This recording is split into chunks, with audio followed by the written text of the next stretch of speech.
y a sa sœur, l'autre légende que tout le monde connaît, du professeur qui prend ses copies, professeur blasé, imaginez-le un peu, pas le meilleur que vous avez eu, et qui lance ses copies dans les marches, dans les escaliers chez lui, et puis qui là, en haut c'est 90, deuxième marche 85, troisième marche, et ainsi de suite, et on corrige comme ça facilement des copies de gens en utilisant le mobilier de la maison. Hein.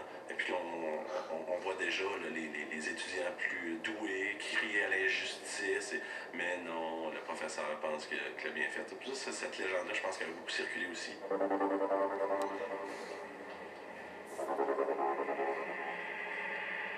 Puis moi, je suis d'une génération qui a fait l'université, le cégep. Au cégep, Internet, c'était encore comme, je sais pas, le cellulaire de petite taille dans nos têtes dans ce temps-là. T'sais.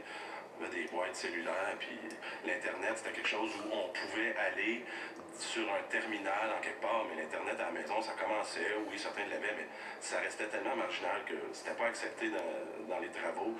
Ça restait une chasse gardée. Je suis arrivé à l'université, on devait commencer à fonctionner avec ça beaucoup plus, mais c'est vrai qu'on se rendait pas compte que les vieux ou les profs ou ces gens-là, l'autre, la genre professorale, pouvaient eux aussi maîtriser ça parce qu'on se dit, bon, nos parents ne le font pas, ma mère n'est pas capable de programmer le vidéo encore aujourd'hui, tu sais, pas la mienne, là, mais la mère de quelqu'un.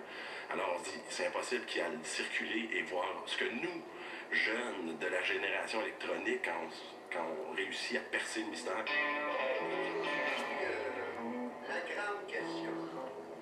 Les cellulaires, c'est vraiment la première année cette année que je suis obligé de faire comme dans une salle de spectacle. C'est-à-dire au début du cours, dire veuillez s'il vous plaît débrancher vos cellulaires. Donc c'est parce que ça se généralise de plus en plus, mais on ne le tolère pas dans la classe. Donc ce problème-là est réglé.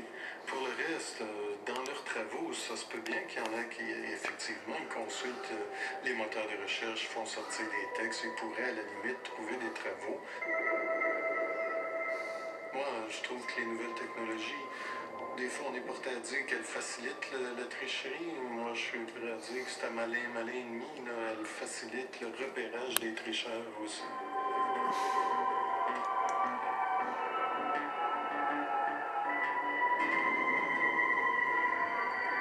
Une étude récente a identifié la discipline universitaire qui produit le plus grand nombre de tricheurs.